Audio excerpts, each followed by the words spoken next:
Yun, ano, peace, magandang umaga. Sarap talaga pag walking distance lang yung gym no? At ayan nga pala, may bago tayong panauhin ngayon. Bagong ititrain no?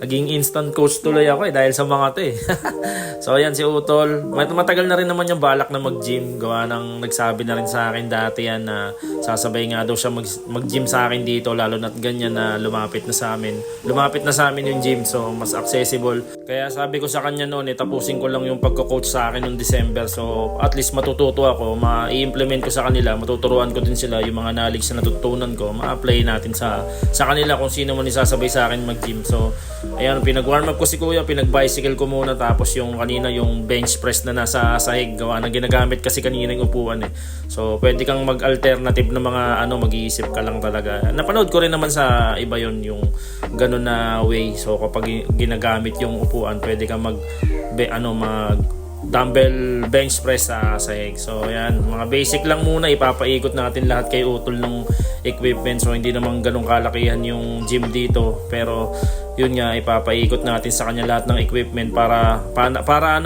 ma-break in siya, tapos para ma-familiarize siya sa mga gamit dito. So paikot natin sa kanya lahat yan. Wala pa siyang program ngayon kasi yun nga, nagsisimula pa lang siya. Parang break-in sa muscle niya, di ba? Dati nakakasama ko to sa running, di ba? Sumuko sa running gawa ng sobrang aga din kasi talaga pag tumatakbo ko 5 or 6 a.m. Tapos marami pang ginagawa sa trabaho, sa munti naming negosyo, kaya mukhang di talaga akma uubra sa kanyang running. So sana dito sa gym magtuloy-tuloy siya. Yun, fast forward, tapos na kami mag-gym at si Esme ay hinatid namin kasama ang mga anak ko. Ano kasi, yung adjustment niya sa brace niya, may brace na rin yan si Esme. Gawa ng may kailangan iayos sa ipin niya.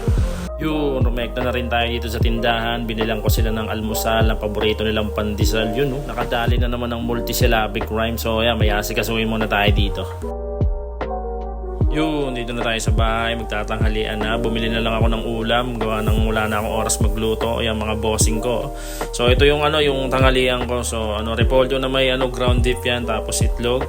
So ayan, kay Dylan tsaka kay Riven bumili ako ng sinigang tsaka pork steak para kay Esme yan, pag uwi ulam niya yan. So ito, yan ang kinakain ko pag nag-gym. Pero pag gusto ko ng kanin, lalamon ako kung hanggang kailan ko gusto kumain ng kanin. Wala namang masama sa pagkain ng kanin kahit nag-gym ka. So limitado lang talaga, balanse lang. Lahat ng bagay kailangan balansehin lang para maganda ang flow, di ba? So ayan, nasundo na nga pala natin si Riven sa school niya at pinagmalaki niya sa akin na ganitong grade niya. Ay talaga naman, kasali nga pala sa yan, kasali ulit sa quiz beyond spelling naman. Ay talaga nakaka-proud tong anak ko So yun lang muna mga peace, kwentuang malupit ulit tayo sa susunod. Huwag kalimutan magtrabaho ng malupit, bawal tamad. Ayos, alright.